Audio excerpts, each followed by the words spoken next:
that's what I did probably to the game changer and the game manager. No, you didn't. All you did was just put the highlight on it. Because nobody talked about game manager and game changer until you said it. Yes, Come on now. Sometimes you got to poke the bell. Light the torch. But this is before other people to see it's lit. All right. It's lit. Because the whole thing that people don't understand is because I've been explaining this the whole time. Number one, we all game managers. But do you have the ability to change the game? And so you can change the game from the pocket or outside the pocket. Yeah. But you still got to change it. Yes, sir. And so when you said it, everybody want to kind of now dig from a personal standpoint. Yes, sir. Where to my take, we're glossing over Uh-huh. what was actually said, but y'all focus on the one that said it. He in the book of McNabb. So Come on let now. me break it down from an old school standpoint. Because there were a lot of people that were known as game managers, and those were the ones who were backup quarterbacks that stepped in.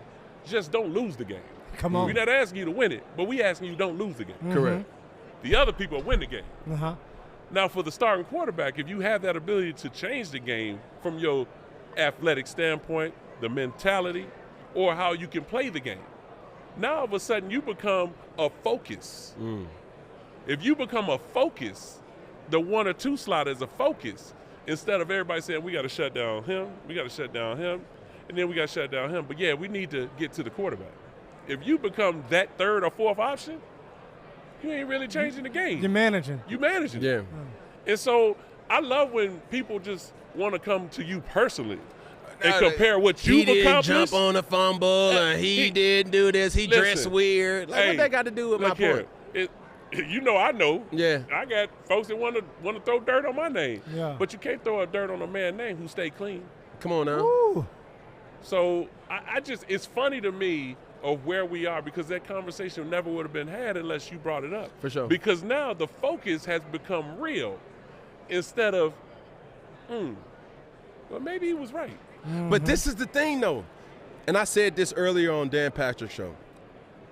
My intentions for saying it never was personal. It was not hatred. It No, was not malice. it was wasn't never envy. personal. It was honest. I'm just being honest. Yeah. When I think about your reign,